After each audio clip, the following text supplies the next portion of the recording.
कोमल ने माँ से कहा, बस भी कर कोमल, क्यों तू उसके पीछे पड़ी रहती है। क्या बिगाड़ा है उसने तेरा, उल्टा तेरे हर सुख दुख में तेरा साथ देती है। माँ ने कोमल को डांटते हुए कहा, लो हो गया फिर से बहू पुराण शुरू। जब से इस घर में आई है बस उसके गुणगान खत्म नहीं होते। कहकर कोमल पटक कर कमरे में चली गई।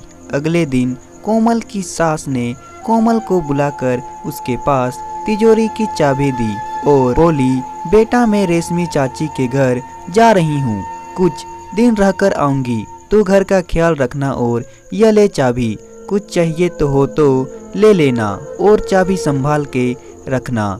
जी माँ जी आप निश्चित होकर जाइए, कोमल ने मुस्कुराते हुए सास से कहा। कुछ दिन बाद कोमल के पिता रामदास को कुछ पैसों की जरूरत थी और कोमल माँ की अलमारी खोलने कमरे में गई। उसने पैसे निकालकर रामदास को दे दिए और लॉकर बंद कर कमरे से बाहर चली गई।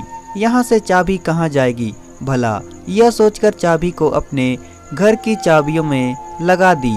अगले दिन जब माँ जी वापस आई और कोमल चाबी वापस करने लगी और उसने देखा वहाँ से लॉकर की चाबी गुम है। आंखों में आंसू लेकर कोमल माँ से बोली, माँ जी मैंने चाबी यहीं रखी थी, पता नहीं खो कैसे गई।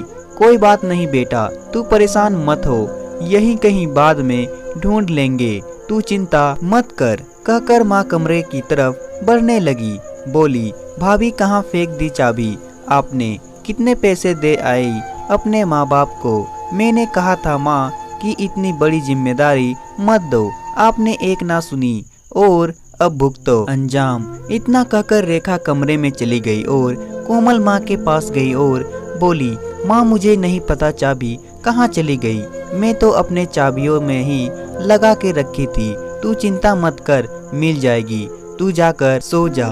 माँ ने कोमल को आश्वासन देकर सोने भेज दिया। अगले दिन कोमल को किचन में काम करते हुए देखा। रेखा उसके पास गई और बोली, भाभी फर्श पर पोछा लगा देना और कमरे में भी साफ कर देना। आज सुमित्रा छुट्टी पर है और खुद बाहर चली गई।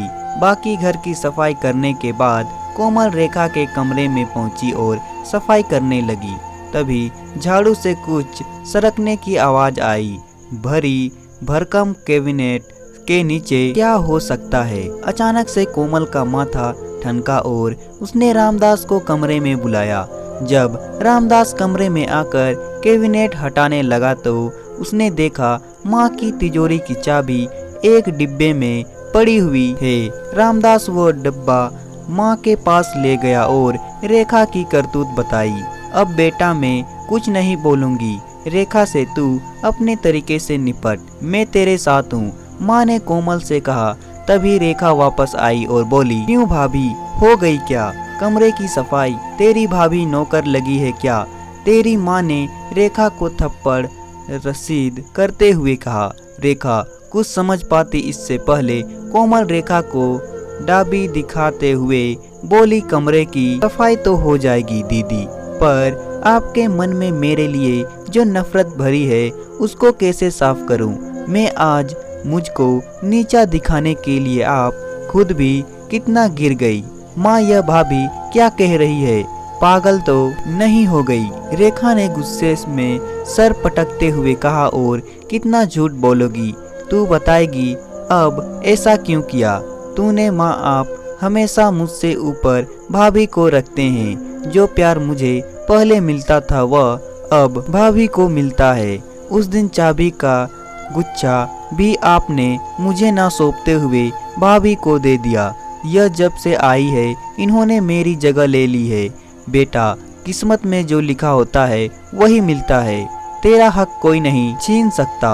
इसका दर्जा अलग है और तेरा अलग। हमने कितने अरमान से तेरी शादी की, पर तू वहाँ से एडजस्ट नहीं हो पाई। कोमल को देख, बिना किसी शर्त के इसने हमें अपना बनाया और तेरा यहाँ होने पर भी सवाल नहीं उठाया, फिर कैसे हम इसके साथ गलत बर्ताव करें।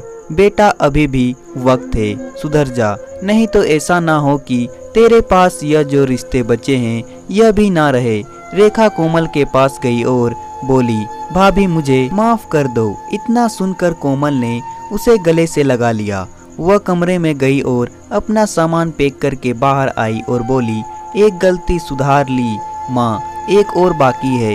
इतना कहकर वह अपने ससुराल वापस चली गई, यह वादा करके कि अगली बार वह अपने पति के साथ वापस आएगी। खुशियां बटोरने आज पहली बार उसे भाभी किसी फरिश्ते से कम नहीं लग रही थी।